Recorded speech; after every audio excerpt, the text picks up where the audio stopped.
Welcome to another edition of the Ultimate Weigh-In Show. I was about to do the MMA Lawcast drop for you guys. This is the Ultimate Weigh-In Show. I believe this is the 4th edition that we're doing. We're getting you guys ready for UFC Vegas 25, headlined by Yuri Prochazka and Dominic Reyes. And I got some friends with me, as always. Always change it up on a week-to-week basis, but I promise you guys, we're bringing you guys top quality cappers, top quality predictors, and you guys don't want to miss out on their input and their views for the upcoming fight. So without a further ado, let me bring in each and every one of them one by one. First and foremost, we got one member of the club and sub crew. We got my guy sparring with reality betting, my guy Luke. Luke, what's going on, my guy? Thanks for bringing me on. Looking forward to this, man. Hell yeah, dude. I love me some Luke. He's probably one of I'd say my second favorite member from the club and sub crew. I got to put John up there because that's my guy for sure. All right, let's move on and bring in my next guest. We got James from Lucrative MMA. James, how's it going, buddy? What's up, Lock, man? Happy to be on. Coming off that amazing UFC 261 card, probably one of the best cards of all time. I don't know if that's recency bias, but I feel like a lot of people will agree with me. Hopefully it can be another solid card, but if not, hopefully we can make some money for it to soften the blow anyway. So yeah, happy to do this stream, man. The first one I've done with you, and hopefully many more to come. Yes, it's been a long time coming for sure. And speaking of UFC 261 being rowdy as fuck, I think we had one of the rowdiest guys in the crowd over there. We got my guy Andrew from MMA Knockout Bets, fresh off of that UFC 261 live in person. How was the experience, man? How you doing, buddy? I'm doing well. Thanks for having me. 261 was great. The card really delivered from top to bottom. It was awesome being back in the crowd with 15,000 other people that were enjoying some fights. For sure, dude. That first fight, Na Liang versus Ariane Carnelossi, like literally the first punch thrown drops Carnelossi and the crowd goes nuts. I was having goosebumps and shit. I'm sure James and Luke would agree too. They're going absolutely crazy in that first fight as well. Was there one moment in particular that stood out to you most as being a fan there? Well, you mentioned that first fight, like they got after it right away, and everyone for every single punch was like, "Oh!" So like, that stood out, and then when obviously like being in Florida, every single person there was like dying for Masvidal to win. So when Usman knocked him out, the look on everyone's face, like I'll never forget that. It was just like, holy shit! But it was absolutely insane, knockout, dude. It was a great event. For sure. I'm happy that crowds are finally back in full force. Only for the pay-per-view cards, it seems like right now. I don't mind having no crowd for the fight night cards, the Apex cards. That's completely fine. But I can't wait to see what Houston brings to the table when they go there for UFC 262. But we are here for UFC Vegas 25, headline, like I said, by Yuri Prochazka and Dominic Reyes. A pretty pivotal light heavyweight scrap, I'd say. More so for Prochazka than Reyes. At least Reyes will be able to get back on track if he's able to get a win. But we're going to start off right at the bottom of the card. And first up, we got Luke Sanders going up against Felipe Colares. In terms of the odds here, we got minus 140 for Sanders and plus 120 for Colares. I'll kick things off real quick for you guys. Luke Sanders, people got money on him. You know, it's a little bit questionable. But when you really start to stack these guys up against each other, you got to be like, Sanders wins this fight, right? There's got to be a way that Sanders does not fall into that fight IQ slump that he finds himself in, especially that last fight against Nate Maness, where he was just, doing pretty well in that first round. In the second round, he goes out there and sticks with the same game plan, but just sticks in the pocket a little bit too long, finds himself getting clipped, and then obviously getting clubbed and subbed shortly thereafter. Felipe Colares, on the other hand, the guy's durable as hell. All you got to do is watch that Montel Jackson fight where he ate everything that Jackson was throwing at him, and he was able to still come forward. Ended up losing the fight, obviously, but he shows to have a lot of grit, will, and determination.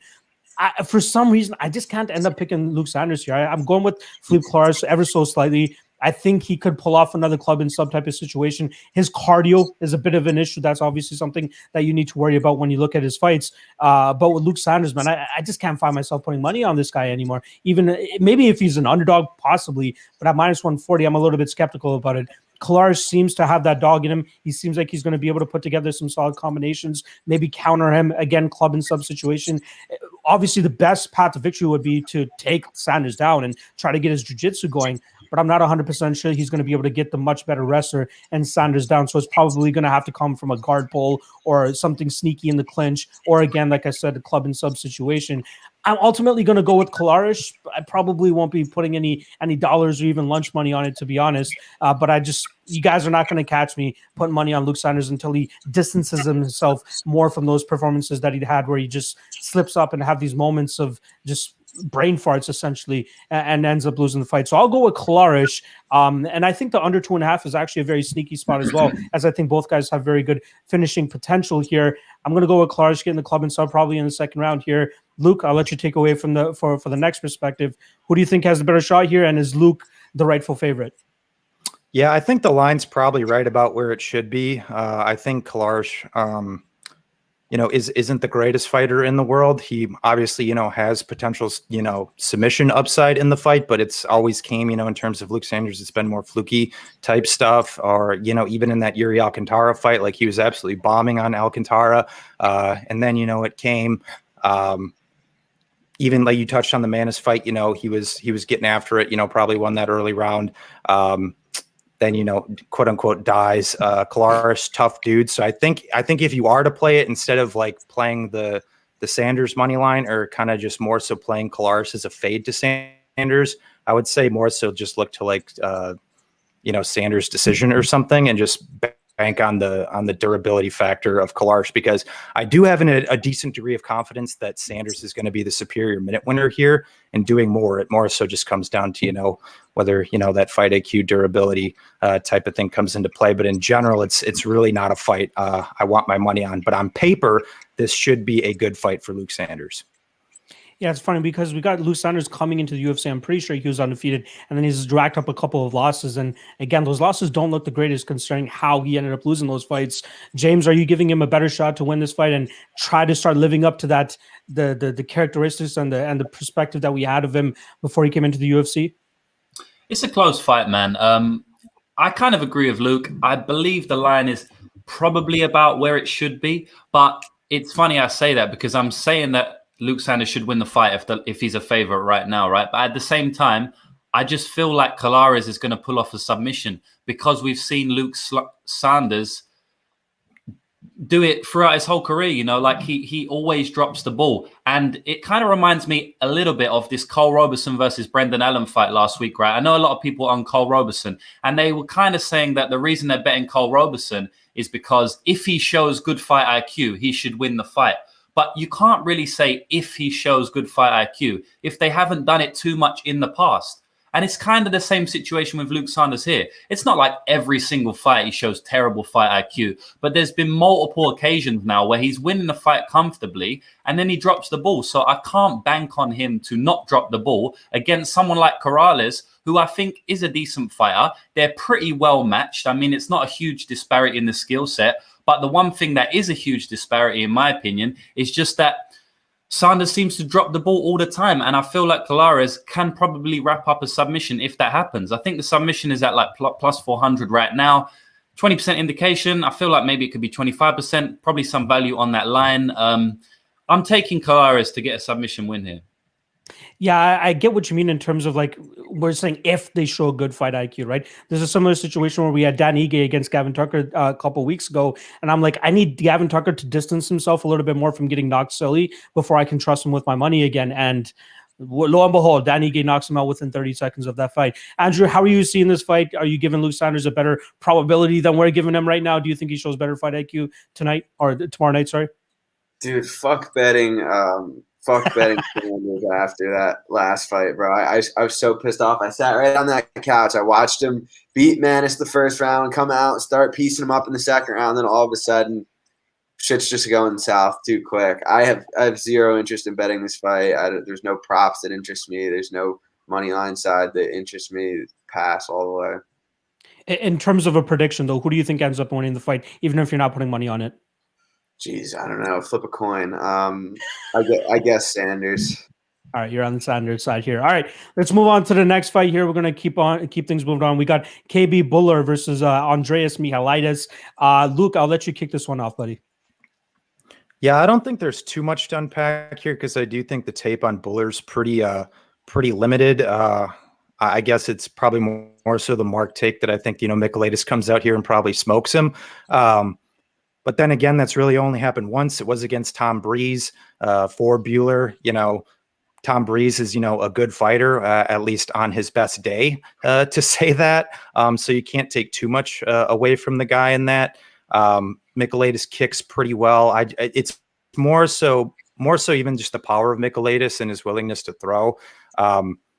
The defensive tendencies for Bhullar just scare me a little bit in the fight. But if it's extended, largely I talk about it all the time, Michailidis first round type of guy historically, gets extended. Maybe he's not having a ton of wrestling success. Maybe doesn't find that finish. What happens, maybe KB Bhullar's just, a bit of a wild card in a flyer that we don't know too much about and comes out and impresses. But largely, I think the line's justified, and I think he probably knocks him out early. But I'm staying away from this one. One of my favorite things about seeing the Indian fighters come into the UFC is hearing how people pronounce their name. Obviously, myself being an Indian, I know how to properly pronounce Bhullar. And this is not a shot at you, Luke. This is whenever we try to say Russian names or completely foreign names. So it's hilarious just saying the Bhullar, taking the Bhullar route. But I won't knock on you for it too far. James, how are you feeling about this one? Do you think Bhullar has a little bit of a chance? Does he have that Malkoon in him to go out there and shut up the haters and put on a proper performance?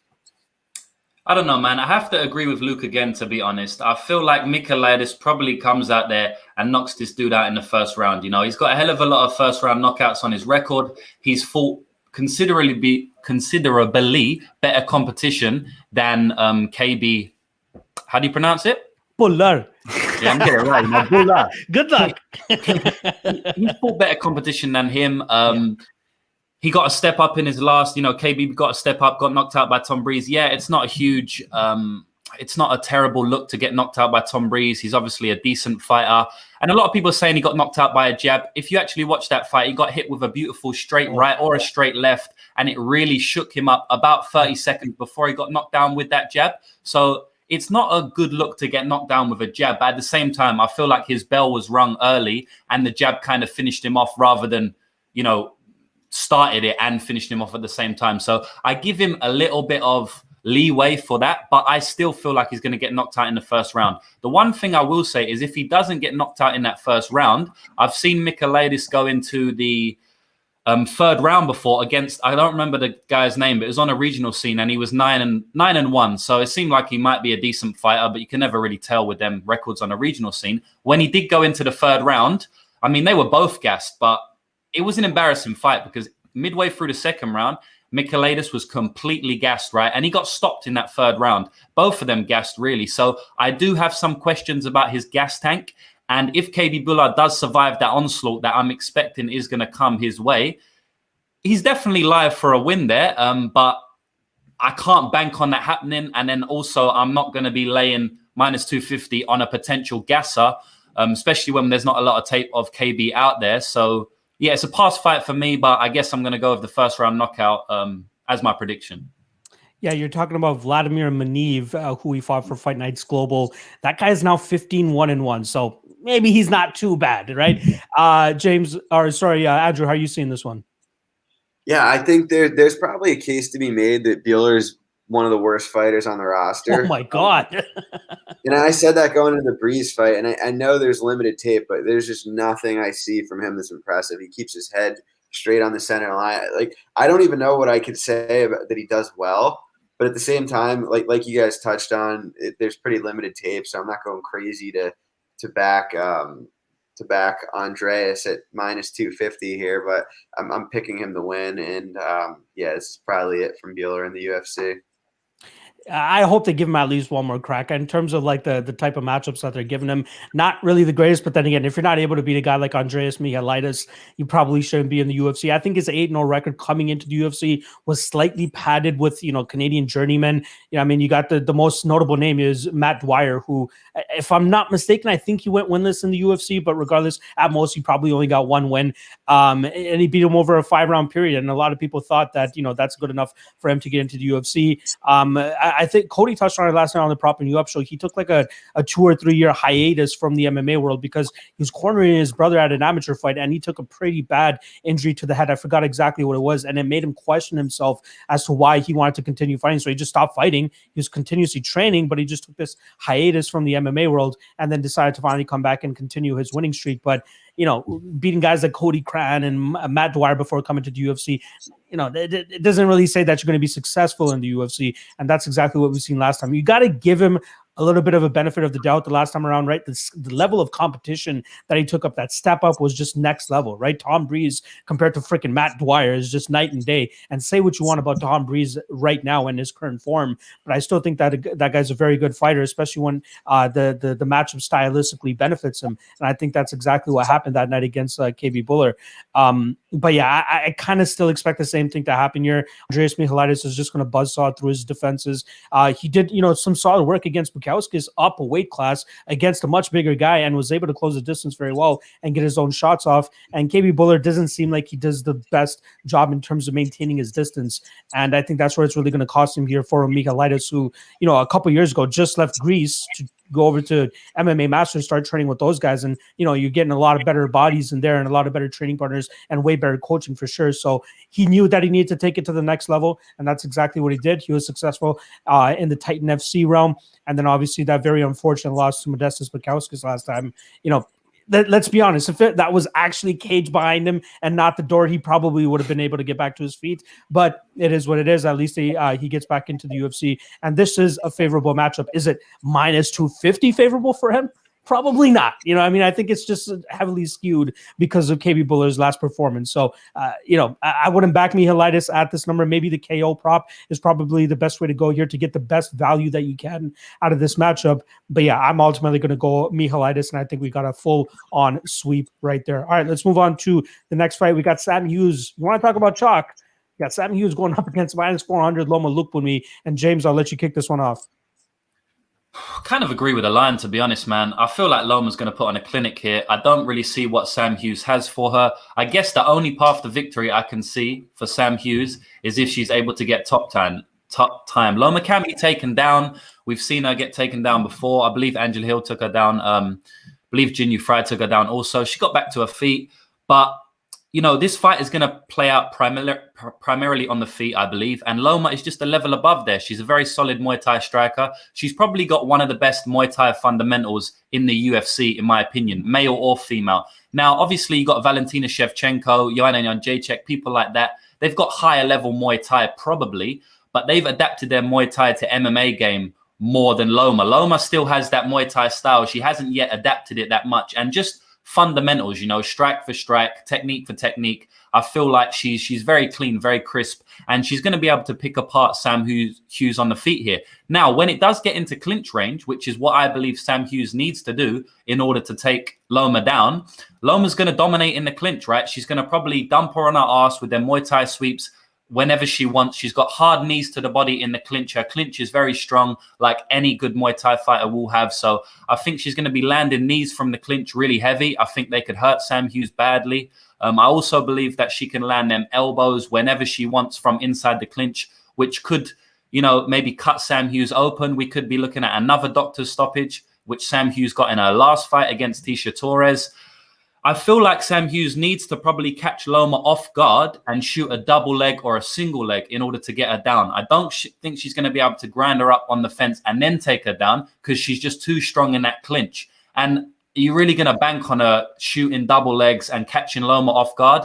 I don't think so, man. Loma does well in space. Even though she's got that Muay Thai style, she stands in front of you with that lead leg bouncing. She still manages distance very well, even though she likes to fight at fairly close distance. She obviously fought in a Muay Thai ring for her whole career. Now she's in the octagon. She has a lot more room to use her footwork in. So I'm kind of thinking that Loma could probably get a stoppage in the ways that I mentioned earlier. We saw Sam Hughes. I don't want to be, call a fighter a quitter. We saw her. It looked like she kind of quit in her last fight. We'll never know what she was seeing. She said she couldn't see out of her eye. I'm not going to call her a liar. I'm not also going to call her someone that told the truth that day. I don't know what you think about that, but it seemed like she may have wanted the way out there. She got dominated in the first round, and maybe she just, maybe her will was just gone at that point. I think we can see another doctor stoppage, and I think the line is pretty justified here. But, you know, guess people say lowish level women's MMA. Maybe you don't really want to bet it, but I think Loma's going to dominate her here, to be honest, man. Yeah, I'm having trouble with choosing the method of victory here.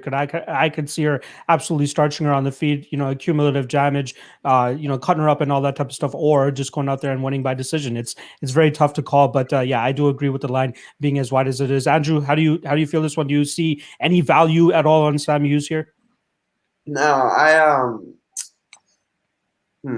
no, I don't. I think the line's pretty close to right. I played Loma KO at plus 460, and I played Loma in round 3 at plus 1800. I kind of think if this Sam Hughes' path to victory here is probably getting some takedowns and hanging on for dear life, but I think on the feet she's pretty fucked, and I think there's some good value there on the KO in round 3 props. I think if it could be one of those fights where she's just kind of taking a beating and like James mentioned, maybe be like a doctor stoppage going into round 3, or just eventually she kind of just shells up against the, you know the type I'm talking about. But I think Loma's live for a KO here. Yeah, this is one of those ones where, like, you even look back at that Tecia Torres performance. That's the most aggressive we've seen Tecia Torres, right? It seemed like she was coming out with a chip on her shoulder, and she just absolutely put it on Sam Hughes in that fight. But yeah, I absolutely agree with you on the propping you up show that I did last night. I gave out round 2 and round 3. I think round 2 was plus 725 for Loma Lookboonmee, and then plus about 1400. I think you said you got plus 1800 on round 3 for Loma, and I think it's a good spot. It's not going to be a one-punch knockout. I don't see that type of power from Loma, but I do see that accumulative damage that she's able to rack up here. For me personally, I am a little bit hesitant about the potential takedown opportunity for Sam Hughes, as we saw, like when Jinh Yu Frey just wanted to say, fuck it, I'm going to take this girl down. And she was able to do it at the beginning of the 3rd round, but she just had no success in terms of holding her down. And Loma was able to get back to her feet and just get her striking going once again. So I'm not huge on the fact that, Sam Hughes will for sure go out there and GSP her or Khabib her or something by taking her down repeatedly. I don't believe that's going to happen here. But I do think that Loma is rightfully favored. I think she should be the heavy favorite, as everybody believes she should. Now the challenge is more so: do you think she wins by decision, or do you think she wins by finish here? I think the decision prop line is like minus 135. So I'm not sure how many people want to go out there and bet that. But I do like that round 3 look for sure. You guys know I love my round 3s for sure. So I might have to take a little bit of a stab on that myself. Even throw in round 2 there in case Sam Hughes is not able to see that 10th and 11th minute of this fight. So yeah, I got Loma. I'll ultimately end up going with finish as well, probably 2nd or 3rd round. Luke, bring this one home. You think Loma all around, or are you going to be a sneaky guy and try to take Hughes here? No, I largely agree with the boys here that the line's justified. I'm not gonna lie. I think it's a tad wide. I think minus 400 is getting up there just a little bit for a WMMA fight for me. So I guess I slightly disagree with lucrative in knockout. I'm actually on Loma decision personally. I will give Sam Hughes a little bit more credit. I do think, she does need to be given some credit in the sense of that Tecia Torres fight. You touched on it too, Locke, that that was the most aggressive that we have seen Tecia Torres in a second, coupled with the fact that she took that fight on less than a week's notice. Pretty drastic step up in competition against a perennial top 15 girl with, like I said, largely no camp. So I do think you need to give her some credit in that capacity. And from what I have seen from her, even on the regionals, she appears to be a pretty tough girl.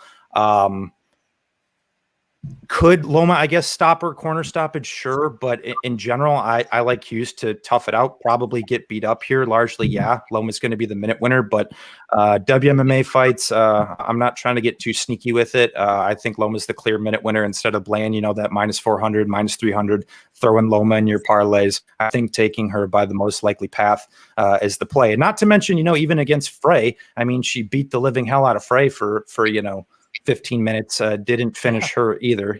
Say what you want, Frey versus, Hughes, that there can be, an argument made there. But at the end of the day, she's not, this one punch, type of girl or anything like that who's been this perennial knockout artist. So I like Loma to win on the cards.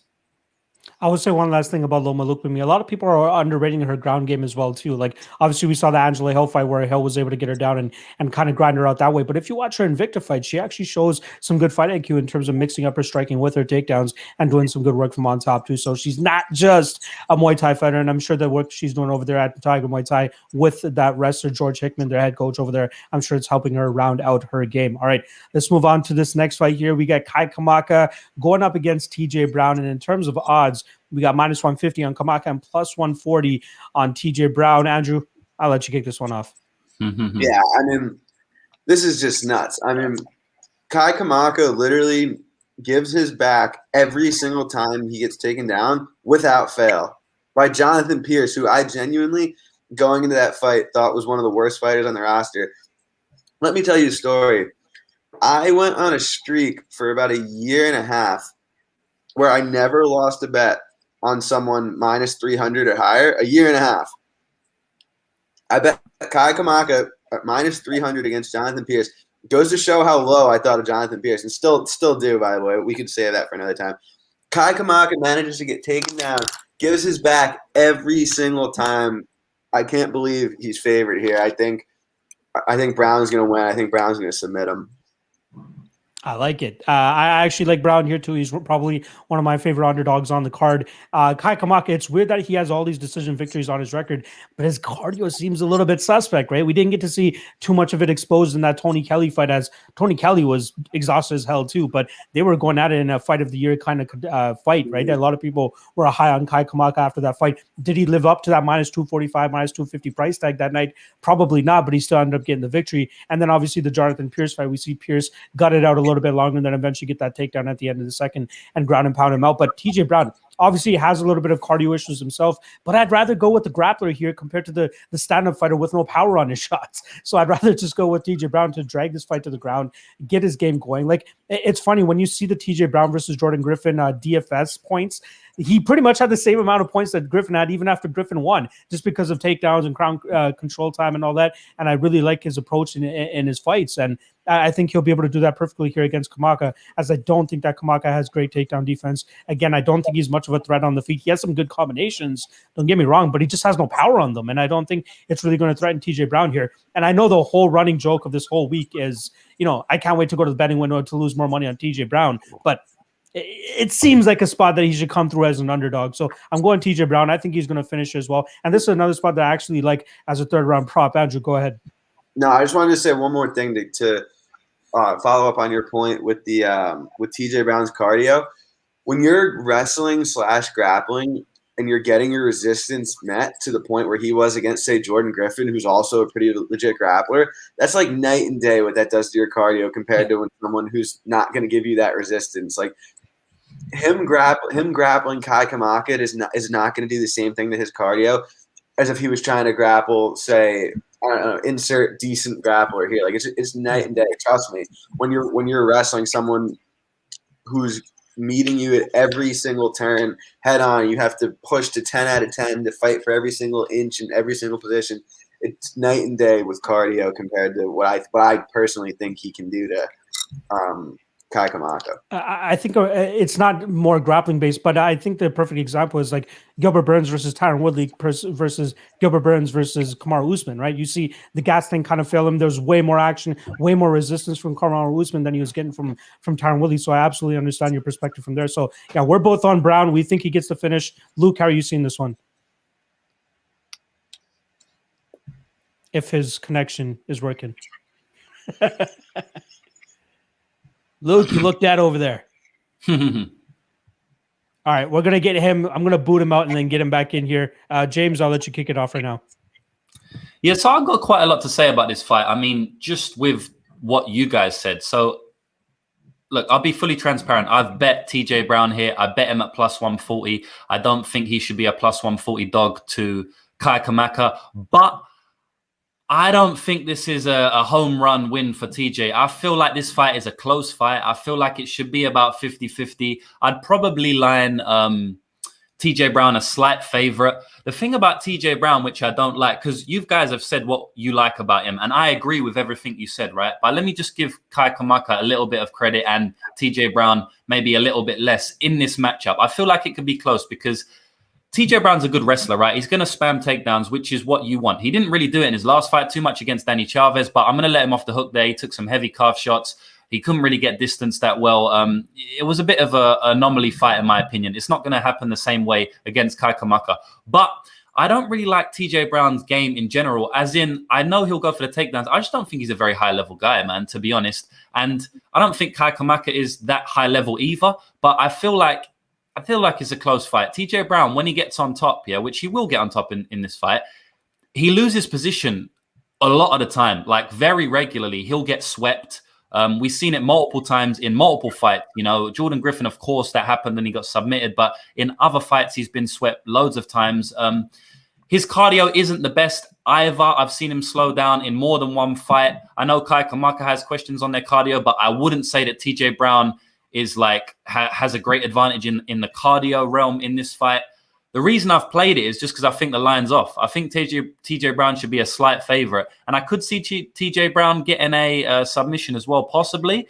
But I haven't played it because I'm so confident TJ Brown's going to go out there and win, right? Probably what influenced my decision as well was that he has gone to James Krause. And I do think James Krause is going to give him a very good game plan. I don't usually take so much stock in the stuff that is outside of the octagon. So when I'm capping fights, right, like 95% of my capping ability, prowess, whatever, my reads will come from what I see on tape in the octagon, right? The other 5% is all that other bullshit, like outside of the octagon stuff. If they've changed camp, all of that stuff, right? Because you can't, how much are you going to cap that into your ability of what you think is going to happen into the fight? You don't know how much to read into it. But him going to James Krause, I do actually read a little bit more than I usually would into that, because James Krause is emerging as one of the best coaches in the game. And he's also emerging as one of the best coaches who gives his fighters very good game plans specifically, right? So I feel like TJ Brown will have a good game plan in this fight.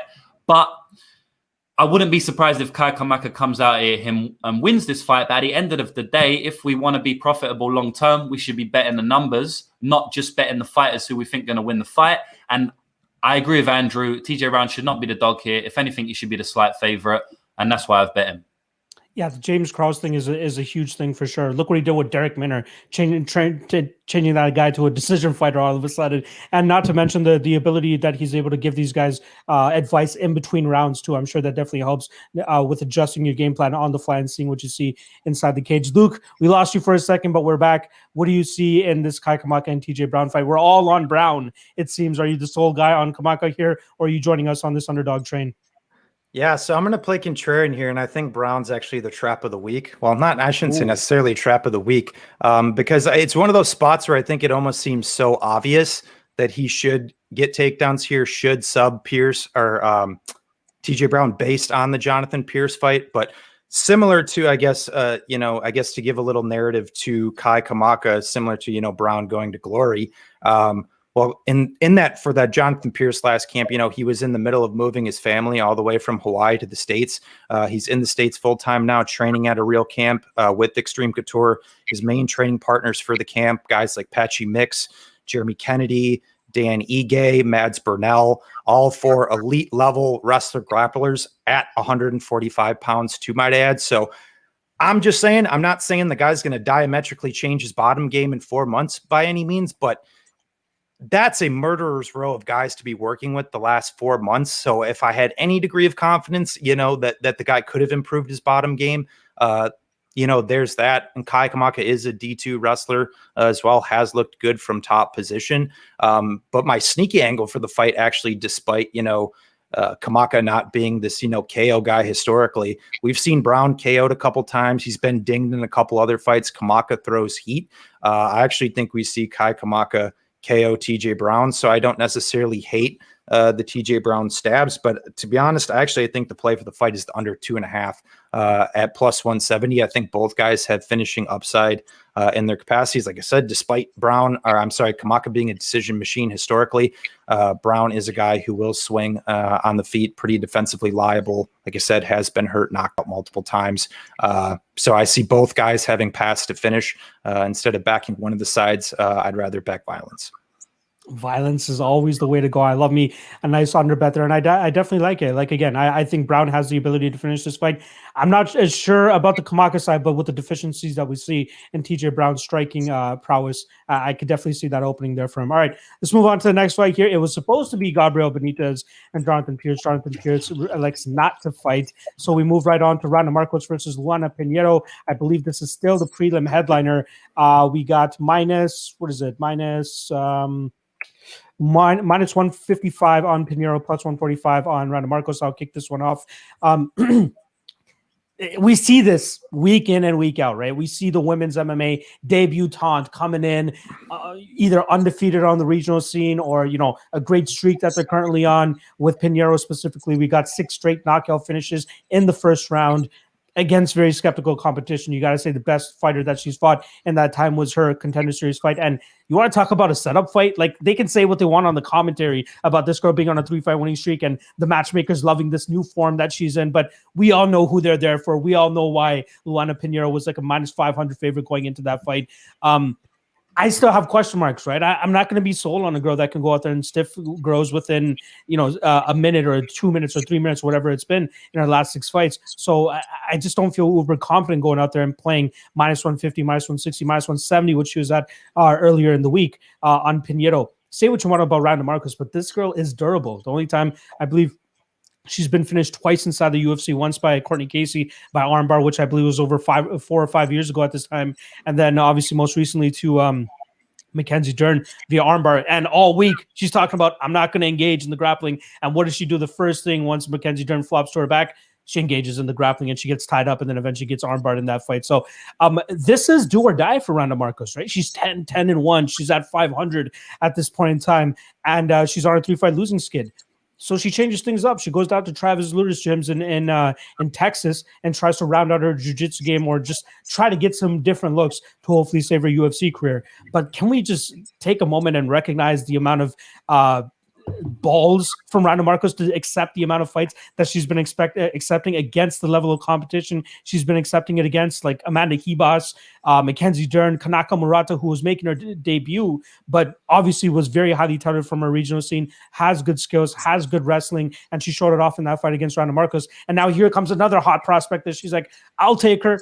And we'll see what ends up happening this weekend. But I believe in her durability. I believe in her ability to get this fight to the second round, to the third round. And I think that she'll be able to push Pinheiro here. What does Pinheiro look like when the fight goes later? We have no evidence of that other than on her record that it says she's been to a decision twice. Once in her first fight, where the girl that she ended up beating, I believe, only fought 2 or 3 more times and ended up losing all those fights. And then when she went to the next decision, she ended up losing that fight. And that girl ended her career 4-4. So very skeptical. What does her cardio look like? What does her gas tank look like? What does it look like when she actually feels opposition? With that said, like, I don't have the heart to go out there and bet Randa Markos. For prediction's sake, I'm going to pick Randa Markos for the show. But I'm not betting minus 155, minus 160 on Pinheiro. We need to see more from her. If you're just going to go out there and say that she's going to knock out Markos in the first 3 minutes, we don't really have the data to say that Markos is chinny. Like, she might have bad fight IQ, but she's not chinny. She's very durable. She's able to survive 7.5 minutes on the ground against Amanda Ribas, who's a very solid jiu-jitsu player herself. Pinheiro, brown belt in jiu-jitsu, seems to have decent striking. Obviously, her boyfriend, Matthias Nicolau. When you have a power couple like that in the MMA world together, they live, eat, bleed, train every single day in MMA. So that's one thing that you have to take into this. But give me some more of Pinheiro against decent competition. And Randa Markos may not be the upper echelon of this strawweight division, but at least she's a warm body that we know is going to have some sort of resistance to whatever Pinheiro is going to bring to the table. So ultimately, I'm going to go Markos by decision, not with the utmost confidence, but I need to see more from Pinheiro before I'm going to go out there and bet this minus 150 or even any favorite line on her, because we need to see her face resistance. Luke, are you feeling the same way as me, or are you more sold on Pinheiro from what you've been seeing? Yeah, it's one of your boys in the chat just said Pinheiro will be another Gloria DePaula. And honestly, I get a lot of Gloria DePaula vibes from this chick. I really do. I mean, everyone talked about that fight coming in, that DePaula was the second coming of Christ, and vet lesson incoming. Actually did take a small poke on Jin Yu Frey here, or in that spot. Similar to you, Locke, I do not have the balls to bet Randa Markos. Maybe it's, like old school, I get burned. I bet her against Mackenzie Dern based on the fact that I thought she would be able to stay upright. And, like you said, engaged in the grappling, poor fight IQ, but on the record saying she has poor fight IQ, fights girl in Claudia Gadelha. What does Claudia Gadelha always struggle with? Pressure. What does she do? She stands behind the black line and just gets pot shotted for, 3 rounds. So, I mean, it's on record that, the girl isn't, the sharpest knife in the drawer. But like you said, battle tested vet, fought the best out there. Pinheiro running through everybody. And one thing I will say, men or women, regional KOs just tend not to translate to the UFC very often. You have all these killers coming in and they get to the UFC and then, not so much. So what I will say for Pinheiro, black belt in judo, brown belt in jiu-jitsu, everything on paper looks good for her, aggression, knockouts, but her technical acumen's very green. Despite her grappling, credentials on paper, I think her grappling is also very green. So I think this is a bet lesson spot. Out of principle, I should be betting Randa Markos, but I can't do it. I can't do it, but I'm picking her for the upset here. Yeah, Pinheiro could absolutely go out and win this fight, but like if you're trying to take an educated approach to this fight, I'm not sure how you can truly come out on the other side betting that chalk on a girl like Pinheiro who has truly faced relatively no competition. James, how are you feeling about this one? Feeling the same as you guys, to be honest, man. I feel like the side is probably Randa Markos, but again, I'm not really confident enough to bet Randa Markos, but she's plus 150. I just spoke about we need to be betting the numbers, not the fighters. And now I don't want to bet the number because I'm scared of the fighter, So I don't know what it is, man. But I feel like the same as you guys. Pinheiro's, she's looked good on the regional scene. One thing I will say is that when these fighters are coming in off the regional scene, if they're favorites, at least I like to see them dominate the regional scene, which is what she's done. She's finishing every fight in the first round. She did lose that fight. It's like a second or third fight. She went to decision there. That wasn't a very good look. But, it was a long time ago. I don't know how long, 3 or 4 years ago or something. She's won 8 fights or something in a row since, stopping everyone in the first round. But as Luke said, when you're stopping everyone in the first round on the regional scene, you come into the UFC, it doesn't really play out. And she's fighting a veteran here with, 15 UFC fights or something. I know she's 10-10, but I can definitely see Randa Markos getting the win here.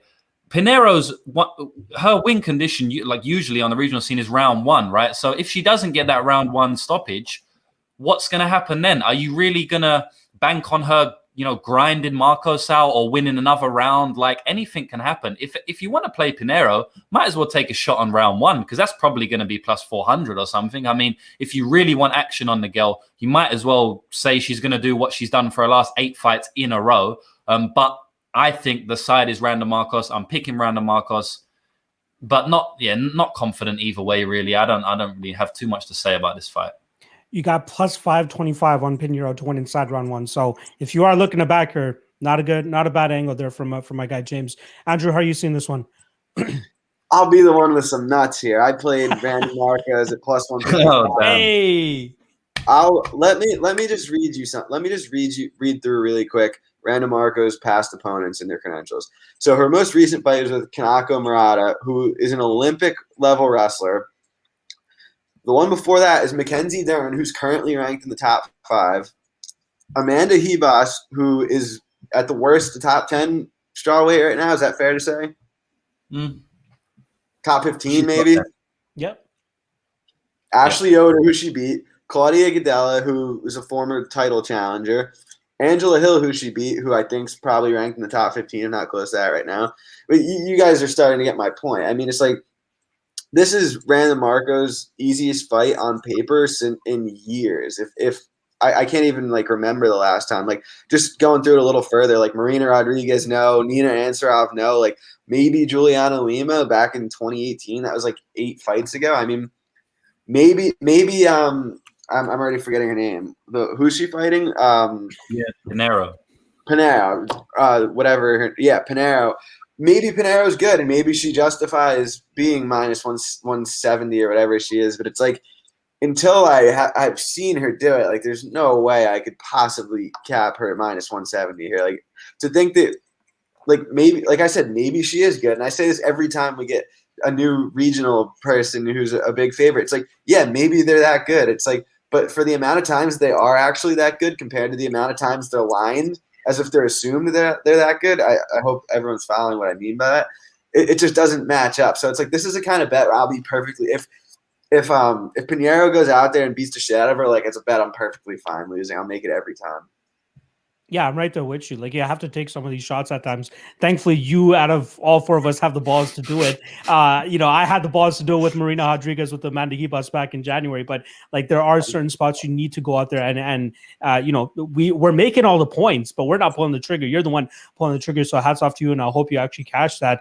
But it's a good learning lesson for anybody that actually ends up putting money on Pinheiro. And if she ends up losing, like, you can't just base it off of wins over regional bums, and just because the record looks good and the UFC is trying to prop her up, it doesn't always work out that way. All right, let's move on to the next fight. This is actually the first fight on the main card, and I do want to remind you guys, we got over 200, close to 200 people in the chat right now. Make sure you guys hit that like, make sure you guys hit that subscribe, show support for all the guys out here. And obviously, I have their Twitter accounts tagged in the description below, so you guys can go follow them as well. I will announce at the end of the stream the next lineup that I have for next week. As you guys know, obviously a rotating guest. So no Cody, no Bleed, as you guys are asking. Y'all got to get used to this rotating cast because we got some hitters out here, and happy to have these guys with us. All right, let's get the first fight out of the way, and I'm going to let Luke kick it off. We got Poliana Botelho against Luana Carolina, who missed weight. She missed weight by 2.5 pounds. She did not look good on the scales. She's one of the last people out. Luke, how are you seeing this fight?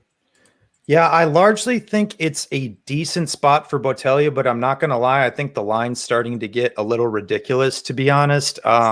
Just running through Botelho, body kick, Siri Kondo, Pearl Gonzalez. She gets stuck against the cage for 10 minutes, legitimately wins that fight by just elbowing the girl. Calvillo runs around the ground. Lauren Mueller wins the first two, drops the third round because she cardio dumps. Jillian Robertson gets, controlled for the large majority of the fight and wrestled. So there still are a lot of very disconcerting things and issues I have with Botelho's game. Now, Carolina, definitely isn't some world beater by any means, but when it's, this low to moderate level pitter patter WMMA type of scenario, in my opinion, Luana Carolina does land over 6 significant strikes per minute. She comes forward. Her optics are good. She's crazy hittable. I get that. But, and people talk, maybe, Botelho finishes her. I do think it's a possibility, but she did take some absolute bombs from Priscilla Cachoeira in that fight too, and just kept coming forward. So if Carolina was able to make this a closer fight than the current odds indicate, assuming she doesn't get finished, I wouldn't be surprised. In my opinion, it would actually be the best path for Botelho to wrestle here. We haven't seen her do it a ton, but it is something I think that she has in her back pocket. If anything, she's been struggled when she's been actively wrestled, but on top, I don't think she looks overtly terrible. I think that's really her best path in the way for her to justify her current price tag. But if she decides to go out here and have a 15-minute kickboxing match, I'm not really convinced or as to why anybody would put Botelho 70% in that scenario. Once again, assuming she doesn't finish her and it's an extended range kickboxing match. That's just me. It's low to moderate level WMA. There's always so much high variance in these type of spots. I think people are getting just a tad high on Mrs. Botelho. Yeah, I have to agree there. I think the line is a little bit wide, but I think it's a huge fade on Carolina here that not a lot of people are big on. James, how are you feeling about this one?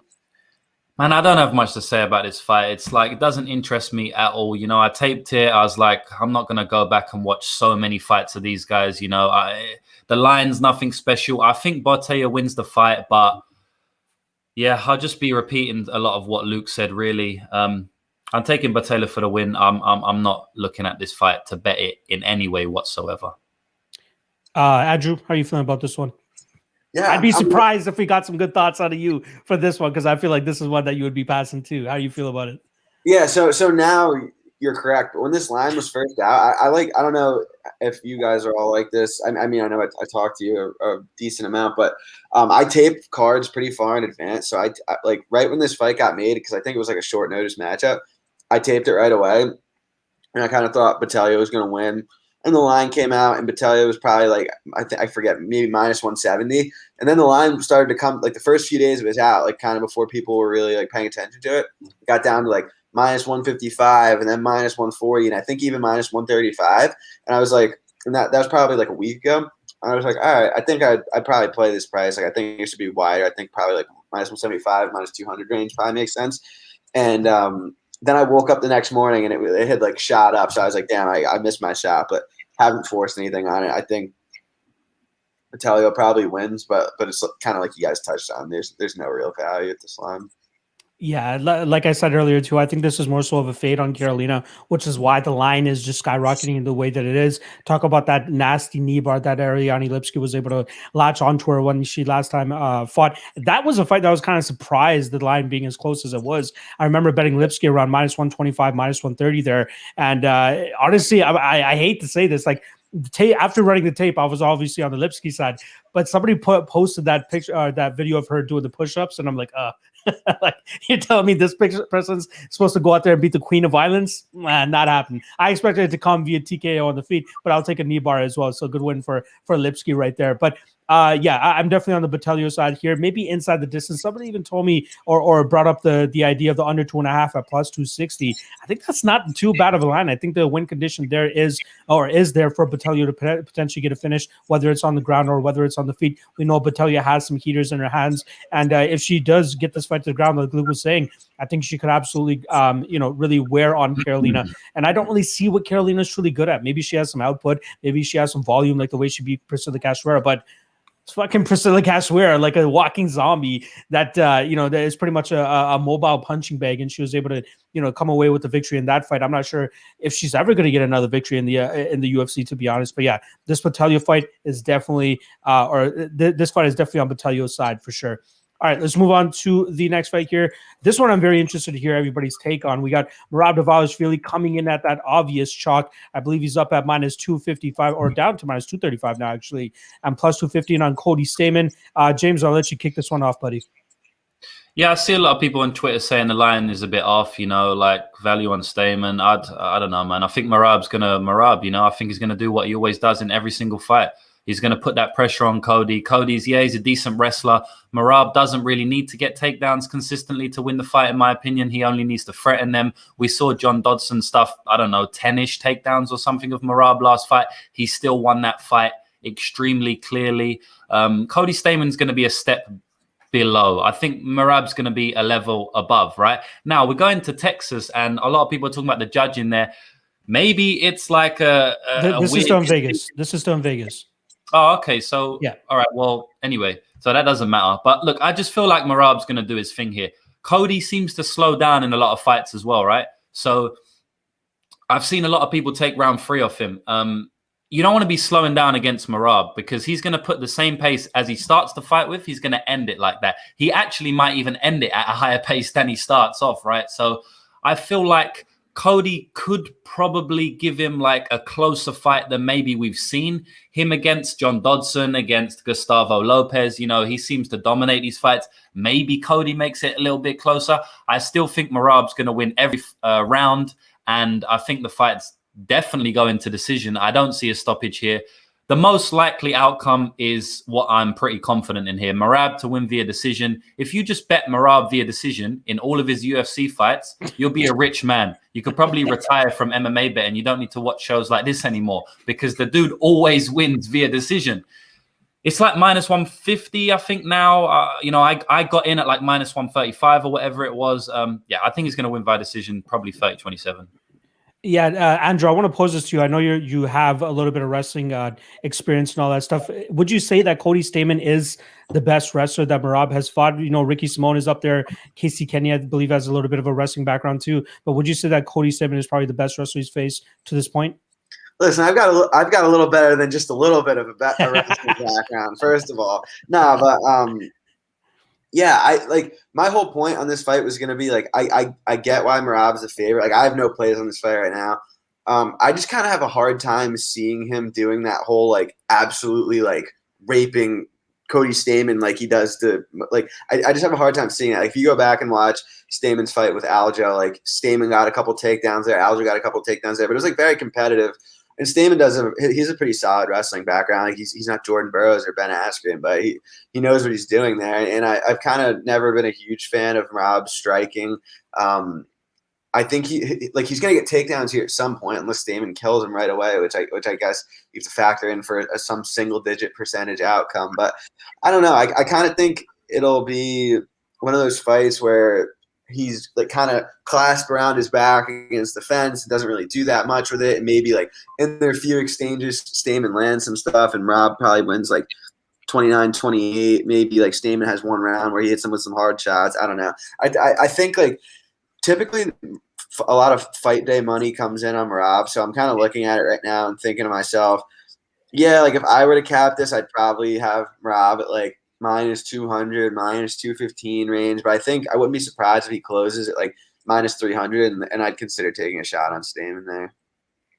Yeah, pre-tape, I was heavily on the Stamann side here, thinking that this is going to be Merab's toughest test. I even took a little bit of a sprinkle on Dodson via KO the last time Merab was in the cage, thinking that, Merab, as good as he is, the reason he's as good as he is and as successful as he has a crazy gas tank. Like nobody can match his pace, nobody can match his cardio, which is why he's always putting this crazy pace on his opponents. But John Dodson's hard to get down. I believe Merab went 2 of 20 on takedowns on that fight, if I'm not mistaken. And I thought the more this fight was on the feet, the more we were going to be able to see him possibly get the knockout.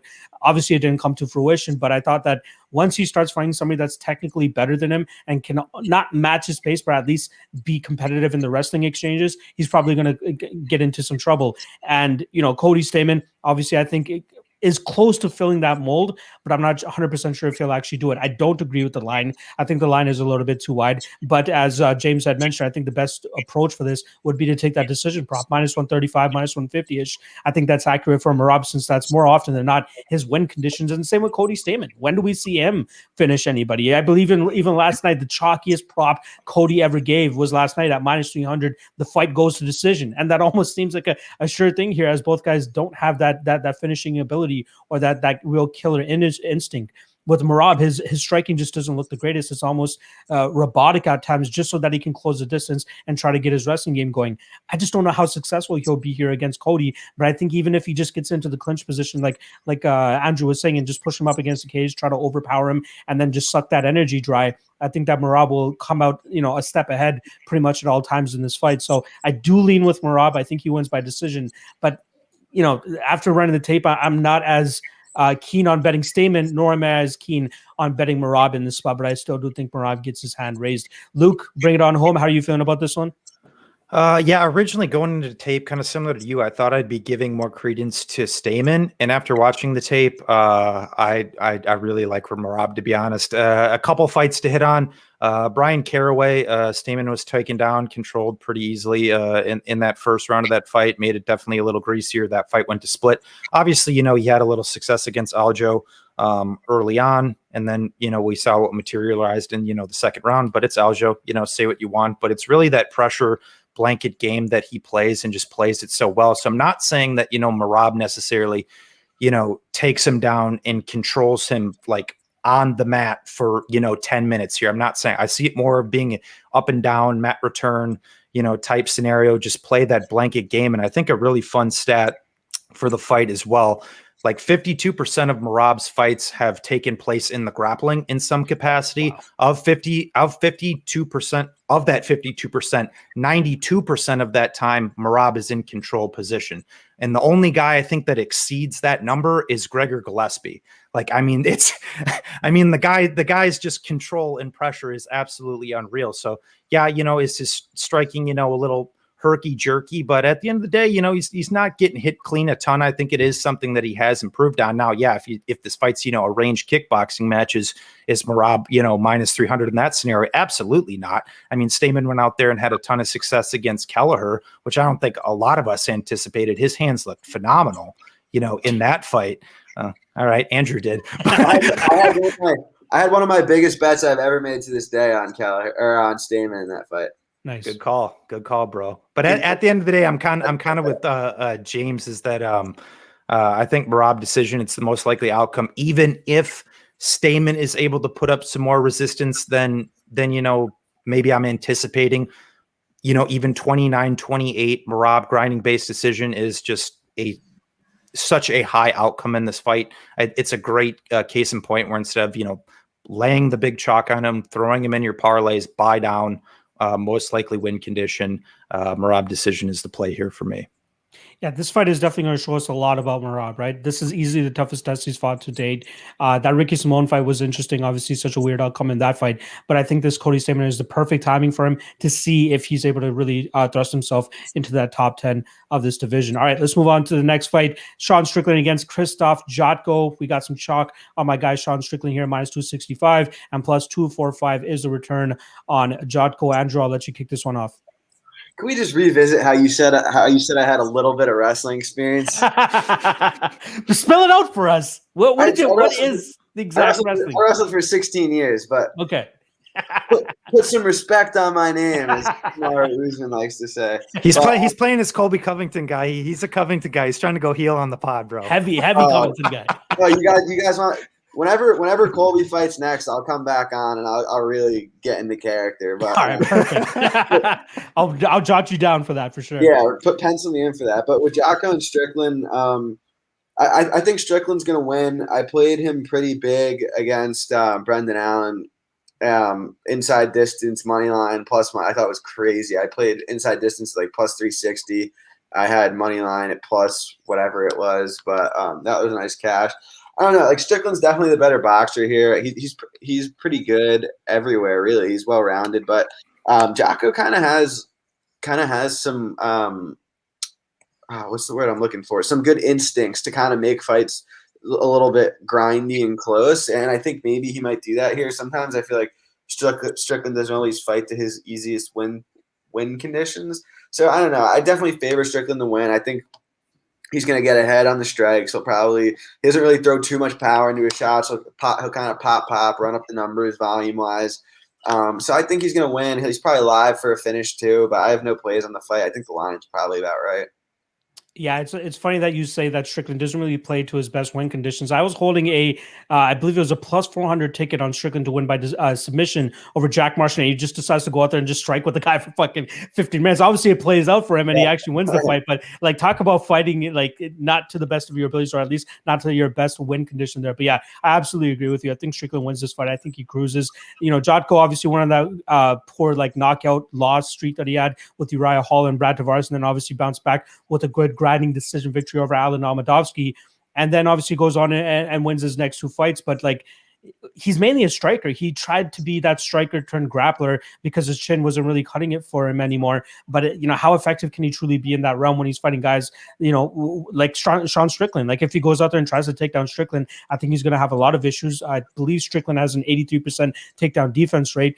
And I believe Jotko only has about a 37% success rate in takedowns. And even if it does get to the ground, Strickland's a brown belt. I believe he's well-versed enough on the ground that he should, one, either be able to get back to his feet, or two, pull up a submission of one of his own. But I expect this fight to mainly take place on the feet. Jotko might have a very slight a speed advantage. That's one of my concerns here. But I do think that Strickland is just going to piece him up on the feet. I don't think it's going to be that competitive, to be honest. I think that Strickland absolutely mollywops him here. A lot of people were questioning him when he came back from that motorcycle injury. How close is he going to be to what we used to know of him? And he fucking put on a great performance against Jack Marshman. Wasn't able to knock him out, but still put on a great performance. And then in his next fight, 2 weeks later, literally 2 weeks later, he just went 15 minutes. Then he goes 2 weeks later and fights Brendan Allen and knocks him out in the second round. So great performance for him there. And now against Jotko here, I'm not 100% sure he'll get the knockout here, but I do think we'll see him pretty much beat him pillar to post from minute 1 to minute 15. So I love me some Sean Strickland in this spot. And last thing I'll say about him, a lot of people were wanting to call him chinny after that Zaleski dos Santos knockout, but like, let's give him some slack there, man. Like, if you guys remember that knockout, it was that spinning wheel kick that hit the back of the head of Sean Strickland. He had his hands up and he thought he blocked it, but the heel just creeps past his guard, hits him on the back of the head, wobbles him a little bit, and gets followed up with some ground and pound there. So I don't see Krzysztof Jotko throwing anything that's going to catch him off guard. I think his chin is much better than people were making it out to be. I think he's going to go out there and absolutely put on the clinic on Jotko here. I think the best play might be, like, if you're not willing to eat the chalk there, maybe even Strickland by decision. I am a little bit questionable of Jotko's chin, but Strickland by decision is currently plus 130. Not too bad of a line. I don't mind that at all. But even taking him in straight, if you want to throw him in a parlay, I think it's a solid spot. Probably one of my favorite spots on the card. Luke, how are you feeling about Strickland and Jotko here? Yeah, Strickland's probably my most bullish take on the card. I mean, I don't think it's a hot take given the line by the line by any means, but I think it's a fight where outside of even the stylistics and doing the tape, I think the stats really tell a great picture here. Strickland lands, over, or 2 more significant strikes per minute. He stands a little upright, he kind of largely relies on, the slip and move type thing, but, he does roll with shots well. He's proven to be durable historically. Like you said, only time he's really been clipped when he got caught behind the head with that spinning wheel kick from Zaleski. Zaleski, is always willing to, throw that crafty type of stuff. But the thing with Jotko is one, he's a guy who's, been on record, says he struggled with the mental part of the game, doesn't push a crazy pace. Even in his fight with Barrio, it was greasy close. The Anders fight, I think, was a very, very winnable fight for Eric Anders. In my opinion, that was a more of, Anders losing that fight than Jotko winning that fight, in my opinion. And then, he went on that stretch against, Tavares, Hall, Branch, where he struggled in the clinch against Branch. Tavares picked him apart at range. I think it's a great spot for Strickland. I know I've heard some people say that Jotko might have some wrestling upside. You touched on the takedown defense. Really, the only times he's been taken down, 3 times by Garcia, had some success in that first round, but that was like 5 years ago. After that, lit the dude up completely at space. Outside of that, Usman took him down twice, controlled him extensively, but it's, Usman. And outside of that, that's really been it. Brown belt in jiu-jitsu. I think pretty much Strickland checks all boxes here. I think he's the better minute winner. He's faster. Andrew kind of touched on it, not a pure power guy, but he's kind of more like a Diaz brother in a sense, more pop, attritional type damage. And then if, the shot comes, it comes. His timing is great. His hand speed is great. If he put Jotko out, I'd be far from surprised. If not, I see him winning a volume-based decision. Yeah, I like how you touched on his striking. It's almost like he's going through the motions, just throwing the shots out there, and they're more precise than they have power on them. But if they do end up rocking them, like he was able to rock Brendan Allen, then he'll go for the finish there. James, are you going to bring this one home for us? Do you like Strickland as well? Yeah, I like Strickland, man. No hot take here. The line's, maybe you might be able to make it minus 280, minus 290. So maybe there's a marginal value. Nowhere near enough value for me to play him straight. Then you start looking at props if you can't play anyone straight. I guess the most likely win condition is Strickland via decision. I don't really know what they're sitting at the moment. I think when I looked at it, it was like something like plus 120, and then I saw the fight goes to decision was like minus 130. I'd rather just play the fight goes to decision. We know how judging can be. We know how MMA can be. Like, it's not that huge of a difference. And just in them, everyone's got different styles with betting, right? But for my style would usually be just to play the goes to decision there. Because like Andrew said, and it was a good word, Jotko has good instincts to make fights a little bit close. Because I don't know what I can't think of a better word for it, because I don't think he has good striking to make fights close. I don't really think he has good wrestling. I don't really know what it is other than, maybe just like experience, right? Which means that he can make fights and positions in fights a little bit close. So that's the only credence I would give to Jotko. But I think Strickland's going to win this fight. I feel sorry for you with that Marshman submission. Oh my God. Go for the takedown, Sean. Like 15-minute striking fight. And one thing about that fight, which was, it's not really a good look if you want to bet Sean Strickland against certain fighters, not against Jotko, but it was in the last 10 seconds of that fight, right? Sean's talking shit for like the whole 15 minutes, but the last 10 seconds, he goes, "Yo, Jack, let's stand in the middle of the octagon. I'm going to give you a chance to win." I mean, what are you talking about? I'm going to give you a chance to win. And then Jack was like, all right, sweet. Jack's a tough motherfucker. So he just throws, hooks. Like, if that would have, obviously it's low percentage. If he would have got knocked out there, Sean Strickland, it would have been like the laughing stock of MMA for how long, right? You should never be saying, you know, I know every fighter's got a different style, but to say that, it's not a great look in the IQ department. If Sean's taking them steps up, you know, I would like be a little bit wary about that when you're betting on him. Picking him to win's fine, but we want to make money. So you really want fighters like Islam Makhachev, or someone's going to go out there, you know what he's going to do. He's not going to fuck around. You're not going to be worrying like if he's going to be like, come on, let's fight. Like last 10 seconds, I'll give you a chance to win. So I will say that about Sean, but it is his style. It probably helps him be a bit more loose in there. And at the end of the day, I got Sean winning this fight, probably by decision. Wouldn't be hugely surprised if he got another knockout, but I'll take him by decision. I didn't really know he had like that much bravado about him until that fight specifically. For me, he always seemed like a guy that was kind of quiet. I never really read too much into his personality, but God damn, everybody figured out who the hell Sean Strickland was that night. Thankfully, he didn't get knocked out in the last 10 seconds. He actually did win. But yeah, hopefully he doesn't pull that shit against higher level opponents in the future. All right, let's move on to the third last fight that we got here. We got Ion Cutelaba against Dustin Jacoby. Probably the highlight of the stare downs today. What the fuck was Ion Cutelaba thinking? What was he going to do? Single collar tie him, and then what does he think was going to happen? Like, come on, Ion, you fucking idiot. But let's get down to how this fight is actually going to go down. I'm not sure how much emotional, baggage will be brought into this fight because of that. But we know Ion Cutelaba fights like a madman regardless. I think his best path to victory here is to take that Khalil Roundtree route, which is get this fight to the ground as soon as possible and just get that ground and pound going, as I believe he'll be much stronger on the ground than what Dustin Jacoby brings to the table. Obviously, Jacoby, great striker, has some kickboxing background, has some boxing on his record as well too. But his calf kick that he showed off in that Justin Ledet fight was very mean and very vicious. And I think that if he brings that approach here to Cutelaba, he could definitely take the pop off the shots of what Cutelaba brings to the table. Now, you want to talk about striking here. Obviously, Dustin Jacoby a little bit technically, I wouldn't say a little bit, he's definitely technically better than Ion Cutelaba in the striking realm, whereas Cutelaba is wide, winging hooks kind of striker, just tries to close the distance, whether it's one to take your head off or two to get you to the ground. I'm hoping that it's the second one if you're looking to back Ion Cutelaba this weekend. But I am ultimately going to take Cutelaba. Like Jacoby coming off, he's taking this fight on short notice. He just fought less than 2 months ago where he got that greasy split decision over Maxime Grishin. I believe it was a split, but regardless, not entirely sure what his cardio and conditioning is going to look like here, especially if Ion Cutelaba looks to take this fight to the ground nice and early.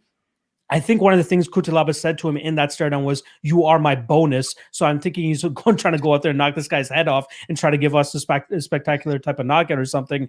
But I think his best path to victory would be able to take this fight to the ground. Can we trust him to take him to the ground? I'm not 100% sure. Personally, I'm not touching this fight. If anything, maybe touch that doesn't go to decision. I'd be surprised if to see the judges' scorecards. But ultimately, I will go on the Ion Cutelaba side, hoping that he implements his wrestling, gets Jacoby to the ground, and really starts to mess him up there and probably get a ground and pound finish. Luke, how are you seeing this one go down? Yeah, I think it's definitely interesting. You hit on, I think, a lot of the main points. I think Cutelaba should wrestle here. I think his wrestling is underrated when he's choosing to go to it. Sambo background, Greco background, looked good in that Khalil fight, as you touched on, but he's not necessarily a guy that is reliable to do that. But, if he decides to, have a range kickboxing match with Dustin Jacoby, I don't think it's going to go, overtly well. But what I will say in Jacoby, similar to a guy we'll talk about in our next matchup coming out, he needs a range type of fight. He needs a pretty type of fight to really succeed. And that's something that Cutelaba, can disrupt at least early, because what we have seen from Cutelaba extended to, he's, not exactly Lance Armstrong in there by any means. So, I also don't think Jacoby's striking defense is great. I think Cutelaba is probably live for a knockout early. If he decides to wrestle, I think he might have, a path there. But Jacoby, has shown a propensity to dig underhooks well. It's not like his takedown defense is bad by any means, but I do think Cutelaba actually is the best wrestler he's fought, which, throws a little wrench into this fight too. So I guess I would say Cutelaba early, but the longer this fight goes, I think it definitely favors Dustin Jacoby. So play your chips where you may with that. For sure. The cardio does definitely concern me for Cutelaba here, especially if he wants to take that wrestling approach. That would definitely drain your gas tank a little bit quicker. James, how are you feeling about this one? It's really just if Jacoby can withstand the whirlwind that Cutelaba is definitely going to bring, right? And I'm not sure he can, to be honest. Obviously, before he had that huge break from MMA, when he used to fight MMA back in the day, like this was like 2011, 2012 times. I got a terrible memory, so I might be wrong, but it's around that range. He was taken down consistently, right? That was his issue. He couldn't stuff a takedown. Obviously, he's worked on that over the last 6, 7, 8 years. I still think it's probably a hole in his game. Everyone has holes in their game, and he's a very good striker. So I'm certain that the wrestling is the path to victory if you want to fight Jacoby. I feel like Cutelaba can cause him a lot of problems, man. I think he's going to come out here. I think he's going to put it on him early. And as Luke said, Jacoby is used to kickboxing, right? And a lot of times, I think he kickboxed for glory. It's a high-level competition. He's fighting very high-level fighters. The dude who knocked out Stylebender, he's fought a lot of names in glory. And when you're at that high level, they they don't usually rush in, right? Like they know the skill of the other guy, and it's kind of like not a pitter-patter, but it's a calm, controlled striking battle, controlled as it can be in a combat sport, right? And Cutelaba's not going to bring that, right? He kind of has had that, even against Grishin. Grishin pressured him, but he's not going to bring what Cutelaba brings. If Cutelaba comes out there and just consistently takes him down, I think Cutelaba's definitely live for the first round. Yeah, of course. If he doesn't get that first round stoppage, then Jacoby becomes more live. I don't think Jacoby has a great gas tank. We saw him slow down on, was it the Contender Series fight, the third round? He slowed down quite considerably there. Maxim Grishin, I think he deserved to lose that fight. His cardio didn't look quote unquote great there. So, yeah, I don't think Jacoby's this very, high-level MMA fighter in general, and I think Cutelaba has definitely been in there with the better guys, at least in the MMA circuit. And I'm predicting Cutelaba to get a first-round TKO, but I'm not betting it because, Cutelaba is a bit of a lunatic, and if he just gasses, then I don't want to be sitting with a Cutelaba ticket in round 2 and round 3. So I'm not betting it, but that is my prediction. Eon in round 1. I truly think Ion Cutelaba has all the skills in the world to be a top 5 guy, but he just doesn't have the mindset or the fight IQ to actually implement that type of approach where he can use his wrestling to the best of its ability, or even work on his cardio enough to get to the point that he can, maybe go a solid 10 or 12 and a half minutes grinding out his opponents. Andrew, how are you feeling about this fight? Yeah, I just want to follow up on one thing James said. So you mentioned that his takedown defense was an issue the first time he was in the UFC.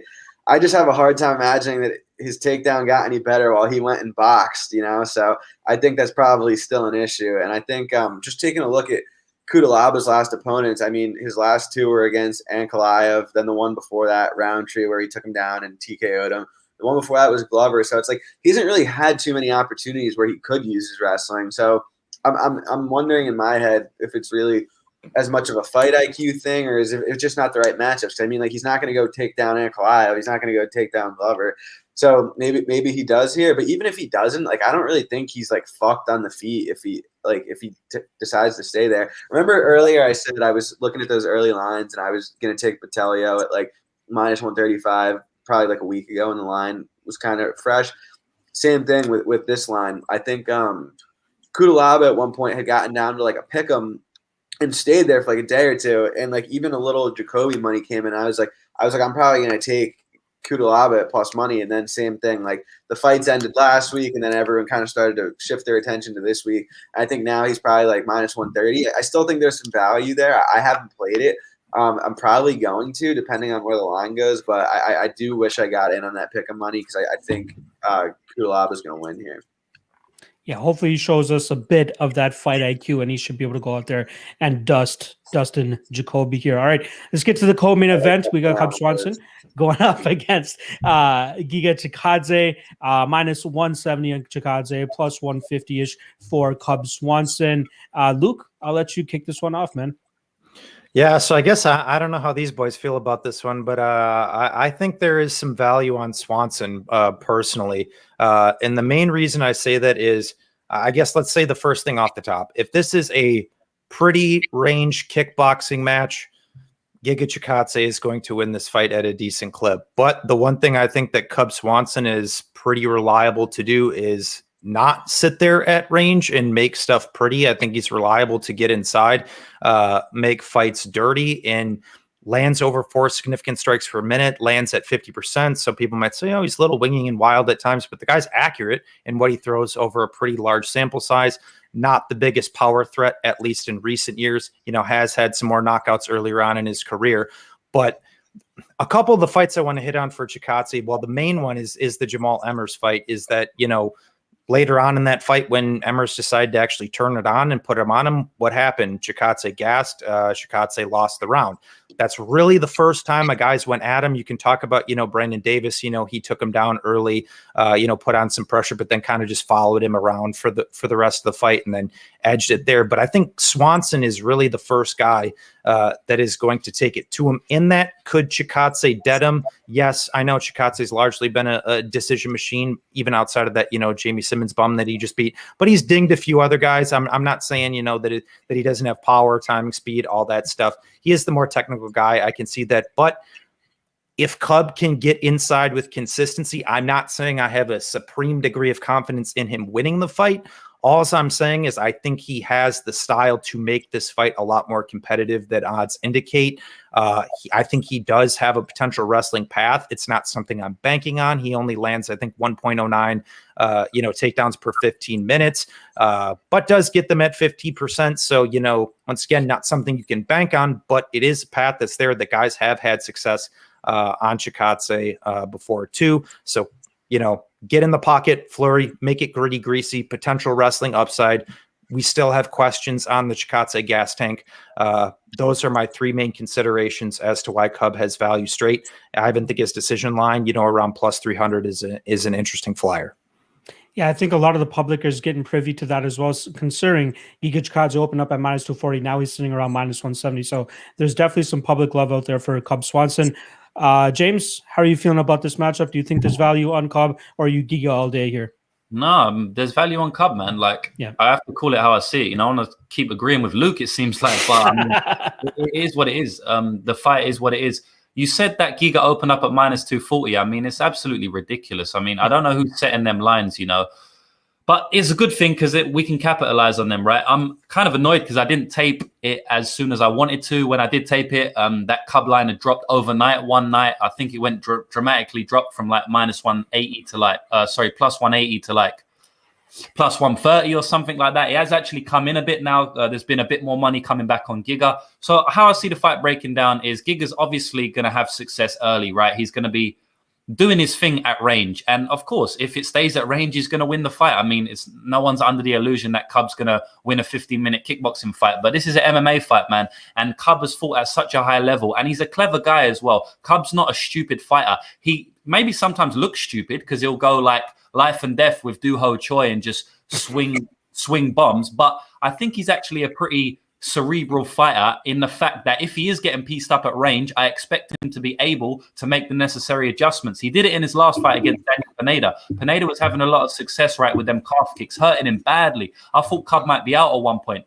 He switched up. He made changes in that fight, right? He was able to close distance a bit better. He pressured Pineda enough to where Pineda was a little bit more tired, so he wasn't as fluid with them calf kicks. Cub started moving out of the way of them calf kicks, and obviously he got the knockout, right? If you look at Cub's fights, he's fought the best of the best, the very best. Giga Chikadze was getting tapped out by Austin Springer 3 years ago.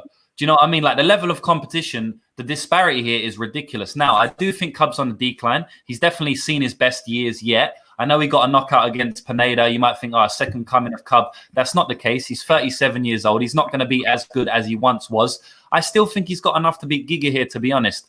I feel like he's going to be able to close the distance at times, possibly in the second round, maybe when the fight goes a bit later, and he's going to be able to catch Cub with his hands. He's got way better hands than Giga, I believe, just pure boxing. I think Cub's definitely the better boxer. And, Cub's got that unorthodox style. And I would usually say that that's probably not good in general. It works for Cub. But against Giga, it might actually be good to have that unorthodox style because Giga is used to fighting them traditional kickboxers that fight traditionally, right? So if Cub comes in with that looping style, he might actually be able to catch Giga off guard. Also, if Cub wrestles, Giga's going to be like a fish out of water because I don't think he's improved his takedown defense from them Emma's fights and from them Springer fights enough to stop Cub's takedowns if Cub does decide to wrestle. He's not an out-and-out wrestler, but I do suspect that if they get in a clinch, which Cub will force because he's going to force distance because he's going to need to, I think he can probably get a couple takedowns in the clinch. And I wouldn't be surprised to see Cub Swanson get a rare submission in this fight. So I feel like this fight is lined ridiculously. Cub should be a slight favorite. I don't think Cub should be a huge favorite, maybe minus 125. Give me plus 140 on Cub. I'm taking Cub all day, and I think he's probably going to get a submission later on, or at least win a clear decision later on in the fight. Very adamant stance there from James on this fight. Obviously not the most good thing or best thing out there for Cub Swanson to get his knee shredded at 36 years old by Jake Shields and then coming back a year later. A lot of people are writing him off. He had that crazy back and forth first round against Daniel Pinheiro and then eventually knocks him out in the second round. Andrew, how do you feel about Cub Swanson's possible resurgence here? Does he put together 2 straight wins here, or do you think Giga Chikadze outpoints him on the feet? Yeah, I just want to start. I want to follow up on something Luke said.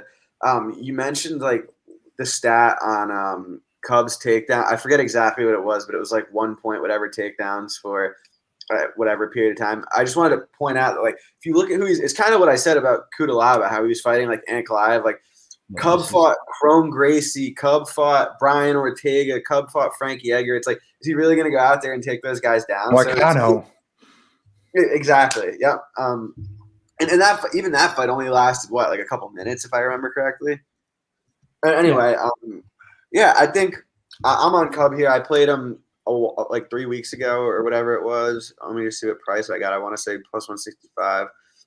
My thing's taking a second to load, but yeah, I think if I were coaching Cub here, I would definitely encourage. If I were game planning for him, I would encourage him to definitely mix in some of that wrestling early. Because if you watch Giga's fights, anytime where he's taken down, even like forced to wrestle a little bit through even if like it's only like a takedown, you hold him down for 20 seconds and he gets back up.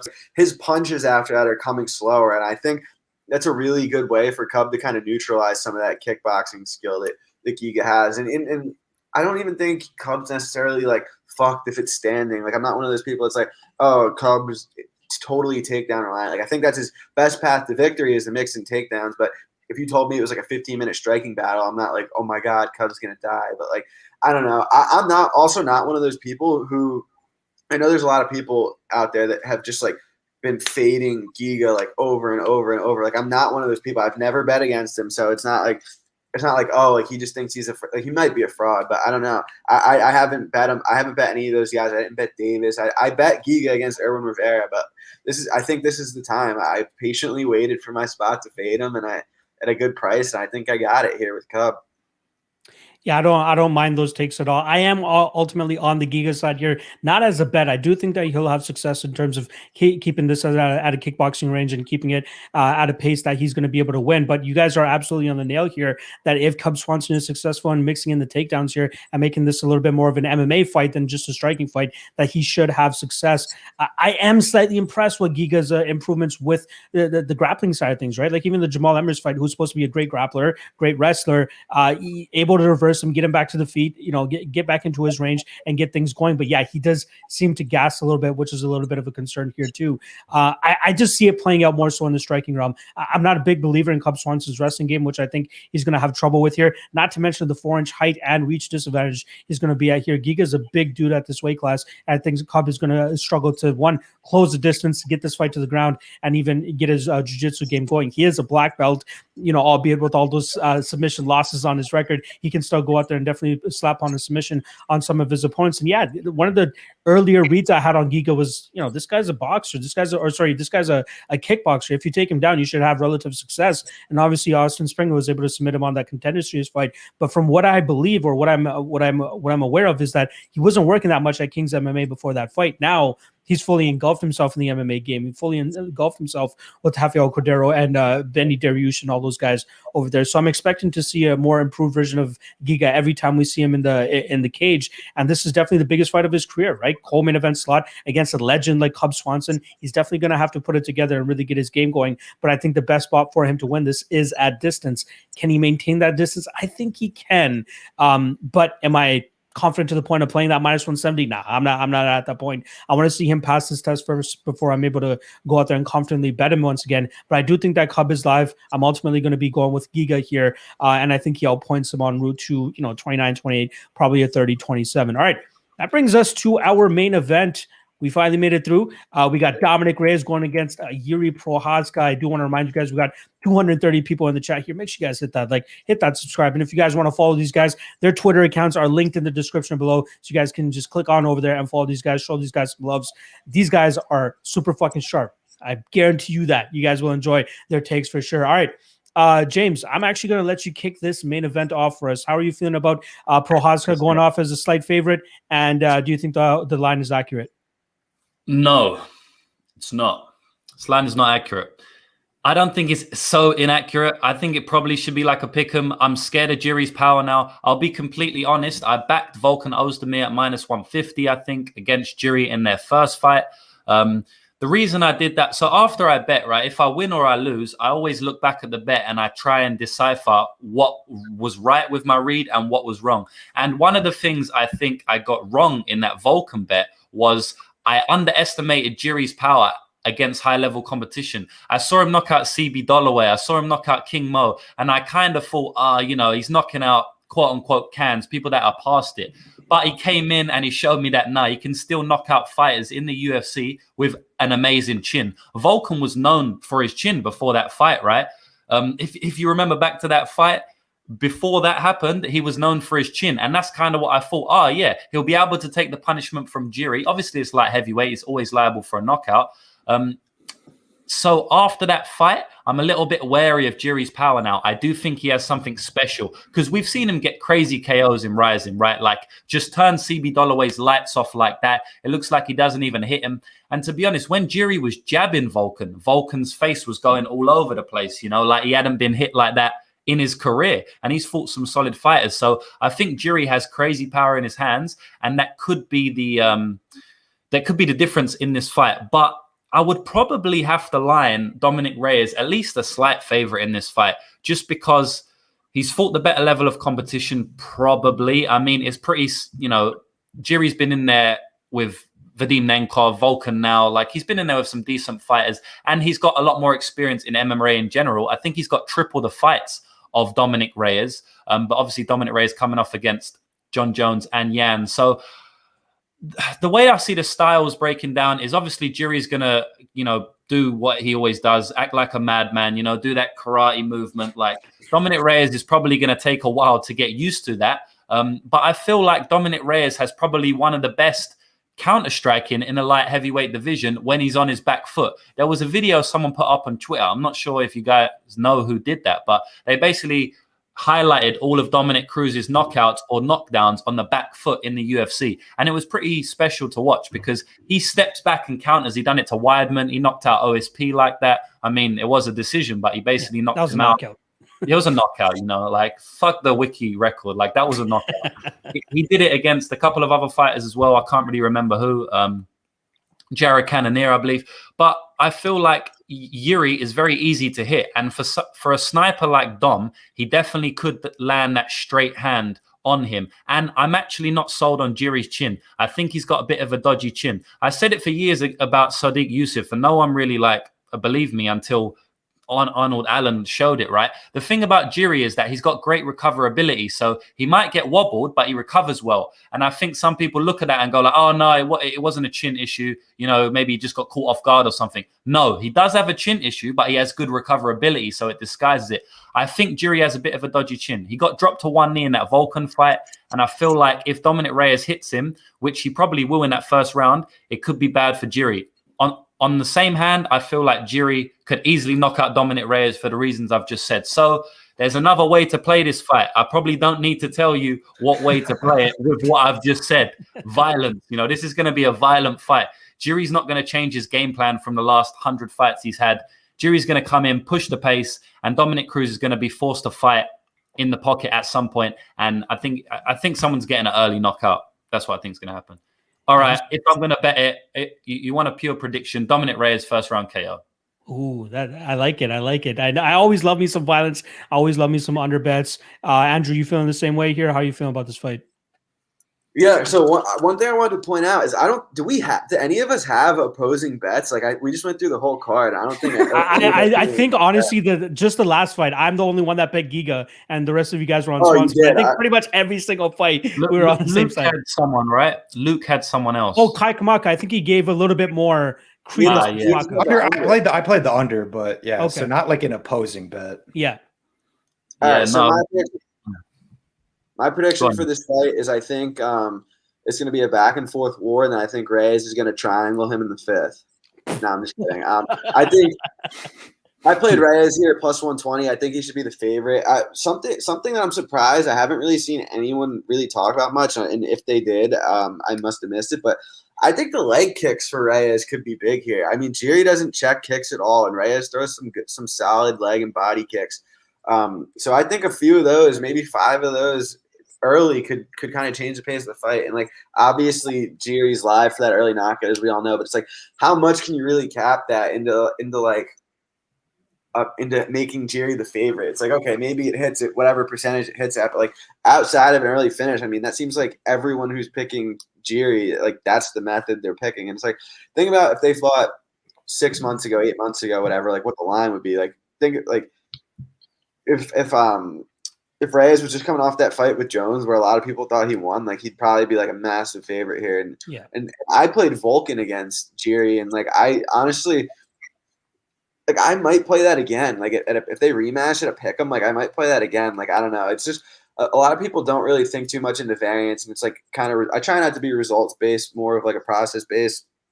Maybe I'm right, maybe I'm wrong, but I think Ozdemir wins that fight more often than not, and I think stylistically, Reyes is probably a more difficult style matchup than Ozdemir is. Like I said, I think those leg kicks could be big, but yeah. Anyway, long story short, I have 2 units on Reyes at plus 120, and then I have a parlay which started in PFL last night with the under 4.5, which it was Carlos Jr. and the under 4.5 for like a total of minus 140. I don't hate it at all. I expect violence absolutely in this fight. And I do agree with you. If this fight did take place 5 or 6 months ago, like people are so invested in that recency bias, right? It's almost similar to that Andreas Michailidis and KB Bhullar fight. Would that line really be that wide if KB Bhullar didn't just get knocked out the way that he did from Tom Breeze? I know we have to take those things into consideration, but like if you wanted to take this like skill for skill and technique for technique, Dominic Reyes obviously should be the better fighter here. Like I think everybody can agree on that. But one thing I said on my stream last night was that like at a certain point, like when we go higher up in weight classes, like technique, yeah, sure it matters, but power at the end of the day will turn off technique any day of the week, right? And Yuri Prochazka could absolutely land one of those crazy bombs that's gonna put Dominic Reyes away. Now, I think we all agree that Dominic Reyes is a much better technical striker here. We're not a big fan of how Yuri Prochazka carries his hand so low and does this weird karate style or whatever the fuck he wants to call it. Personally, I think he's like a Brandon Royval. I think he's like a Tony Ferguson, not with as good jiu-jitsu or anything like that, but they create chaos and then they thrive in that chaos. And that's exactly, I think, what we're getting here with Yuri Prochazka. I believe Reyes will probably be up in this fight. Like this could even be similar to Curtis Blades and Derek Lewis in a certain situation where you have Dominic Reyes, landing the leg kicks, setting the foundation to win like a fight later on. Whereas Yuri Prochazka is like, throw whatever you want at me. Once I land one of these things, you're probably going to go down. Dominic Reyes, the way that he got put up by Jan Blachowicz, I think that was more methodical than just having chin issues, right? We saw Jan Blachowicz go out there and implement a very good body kicking game. You could see the marks on Dominic Reyes' body, a minute or a round and a half into that fight. And then obviously he follows up with some striking after that to eventually get the knockout. And he busts his nose really, really bad right before eventually getting knocked out there. And I think that Prochazka has that type of power to hurt Reyes and put him into those situations. So I do agree with you guys that I do think that Dominic Reyes deserves to be the favorite here if we're just talking about pure skill. But I think that Yuri, like James was talking about, I think Yuri has that fight-changing power that is just, it's not going to matter what you throw at the guy. Like, he's going to land one time, and he's probably going to put you out. Now, level of competition, obviously night and day, you got to go in favor of Dominic Reyes here, but level of, or a duration of experience, right? You're talking about double, triple the amount of fights that Yuri has compared to what Dominic Reyes brings to the table. Dominic was still an IT guy trying to make it in the football world, while Yuri Prochazka was knocking fools out on the other side of the world. So, like, I still like what we get from from Yuri Prohaska? I know last time he ended up taking an L was a knockout loss to King Mo Lawal, which was probably 4 or 5 years ago at this point in time. He did eventually end up avenging that loss, knocking him out himself. But I like what we have from Yuri here. The guy's huge, same height as Dominic Reyes, slightly longer reach, crazy movement and ability to just stay fluid with his strikes. But again, the technique of Dominic Reyes does scare me a little bit. Again, the higher we go up in weight, the less technique means. And I think that we're going to see that here this weekend with Yuri eventually putting his lights out. So yeah, the under 4.5, dare I call it the lock of the night play, even though that's chalky as fuck. But still, I think that if you want to throw in a safe parlay piece, to under 4.5 is obviously a very good spot. And obviously that's an alternate under that. If you guys have access to, that would be something nice to have to add as like a cherry on top on any other play that you guys have. But ultimately, I'm going to be going with Yuri here. I think he gets it done probably in the first or second round. I think he finds the button on Dominic Reyes and puts him out. Very close fight though. I'm not sure if I'm going to have my money on either side here. For you guys that do have money on Reyes or Yuri, God be with you. Luke, bring this one home for us. How are you feeling about this one? Yeah, I'm with Lucrative and Andrew here. I think this line's stupid. It makes absolutely no sense whatsoever. I want to say one thing right off the top. First and foremost, this line is solely predicated on recency bias and absolutely nothing else. Hypothetically, let's say he goes out. I'm posing a question to everybody here. Let's say he goes out there and beats John Jones. Well, personally, I think he beat John Jones. I scored the first 3 rounds for Dominic Reyes. You also have to keep in mind, I'm not even saying I'm right. You can disagree with me. That's completely fine. You have to remember UFC 247 was one of the worst judge cards in the modern era. That was the night of James Krause, Trevin Giles. That was the night of Andrea Lee, Lauren Murphy. That was the night of Jonathan Martinez, Andre Ewell. There was a ton of, it was just a really weird card. But so I digress. Let's say that Reyes gets the nod there, becomes the champion. He goes, he fights Jan, same result, didn't look great, gets knocked out in the second. So what's the line now? Stylistics of the fight completely aside, from a public sentiment standpoint, what's the line? Reyes minus 150, minus 160 minimum. Yep. So right there, I think tells you really all you need to know. But then I do want to address just a couple things in regards to Prochaska. I keep hearing this. Oh, he beat Nemkov. He beat Nemkov. He beat Nemkov. That was also back in 2015. That was a 5-0 Nemkov. And if you actually go back and watch the fight, he was losing the fight. Nemkov died and death gassed on the stool and couldn't get off. And that's how he beat Nemkov. So boom, that narrative goes out the window. Brandon Halsey, he was getting out wrestled by Brandon Halsey. Memes him. King Mo didn't look great. Fabio Maldonado over the hill. CB Dalloway over the hill. Volkan Ozdemir dropped twice. Dropped the first round. Got outstruck at distance. Gets his meme KO in the second. So how that now puts him as a favorite as a guy who arguably just beat the best 205-pound guy in the world not that long ago. Didn't look great against Jan, but I think at this point we can say that Jan's probably one of the most undervalued guys in the history of the UFC at the betting window, and hits very hard. So I don't think there's too much to take away from that. The guy just lost to the 2 best 205-pound guys in the world, and is now fighting a guy who, in my opinion, is a gigantic meme. And I think he's a fraud, at least in terms of like top 5 potential at the weight class. He hasn't proved anything to me. He hasn't proved that he can go out there and win a 15 or a 25-minute fight. I don't think he's very technical. I think he's pretty hittable. His grappling sucks. Honestly, sneaky take. I think Reyes could shoot takedowns here and sub him. I really wouldn't be surprised at all. So it's pretty much one way traffic for me on Dominic Cruz. I think he's definitely the side here. I think it's a spot that people are going to look back on in 2 years and say, what in God's name? How was Dominic Reyes plus 115 against this guy? Or he could go out there and meme him and he becomes Derek Lewis. It's one of those two scenarios where the guy memes his way to a title shot and he falls into the anomaly type category for me. But everything favors Reyes. He has the grappling upside. He's the better technical striker. He's the better counter striker, more proven, more battle tested, has finishing upside of his own, has the better metrics. Line makes no sense to me. I absolutely agree with you guys. For sure, Dominic Reyes should be the favorite here. I just want no part of this fight considering the type of knockout power that Yuri Prochazka has in his hands. And yeah, meme KOs or not, the guy's landing on people's shins and he's putting these guys out. Hopefully Reyes is able to prepare for that and hopefully get the win here. I know a lot of us were saying Dominic Cruz a lot instead of Dominic Reyes, and we have fixed that. I caught that out a couple of times, but we're used to talking about Dominic Cruz rather than Dominic fucking Reyes. So it is what it is. All right. We're pretty much on the back end here. I want to thank everybody that stopped by. We have over 250 live viewers watching us right now. Make sure you guys hit that like. Make sure you guys hit that subscribe. And obviously, make sure you guys follow these guys on Twitter. I have their links in the description below, first and foremost. And before I throw it around the horn so that everybody can plug their shit, I do want to let you guys know next week we have another group of guys coming in. And next week we have my guy Newsome MMA repping. I believe it is Fight 36 or what shit.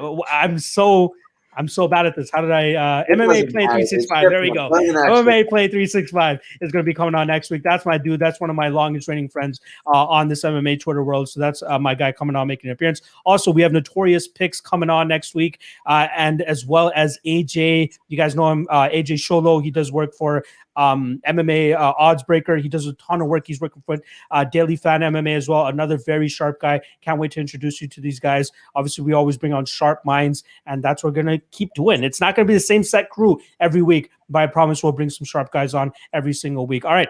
Let's start throwing around the horn and everybody can plug this stuff. Let everybody know where they can find you. First and foremost, Luke, let them know where they can find your shit. Yep, as you get guys can see right there, SWR Betting on Twitter, Club and Sub Podcast every week. Me and my boys John, Lags, and C breaking. Oh, come on, Luke! In the middle of the plug. He was so close. All right, James, I'll let you take over, and then I'll let Luke do it one more time on the back end here. You can hit me up on Lucrative MMA on Twitter, on Instagram. I also have my podcast, Lucrative MMA Betting Podcast, Spotify, Google Play, all of that good stuff. LucrativeMMABetting.com. That's it, man. Yeah, hit me up. Perfect. And Andrew? My Twitter is at Bets and Picks MMA. The handle is MMA Knockout Bets. Yeah, give me a follow. I have my Patreon, which I just made, I'm just getting off the ground. So if you guys want to check that out, I appreciate it. If you ever have any questions about any fights, just shoot me a DM. And yeah, thanks for having me on. For sure. Luke, you can wrap yours up now. They can find you on the Club and Sub Pod with John C and Legs. Where else can they find you, buddy? Yep, I apologize, guys. They just switched over the internet this week, so a little choppy this week. I appreciate you guys hanging with.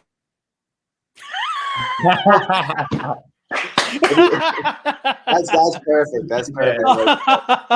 God, I love it, Luke. I love it, Luke. You guys can follow Luke at his Twitter account. That's in the description below. Make sure you guys check it out at SWR_betting on Twitter. The guy's absolutely killing it. He has his own Patreon up and running as well now too. Make sure you guys go check him out. And trust me, he's a very sharp dude. And obviously he hangs around with sharp guys over there at the Club and Sub Podcast. All right.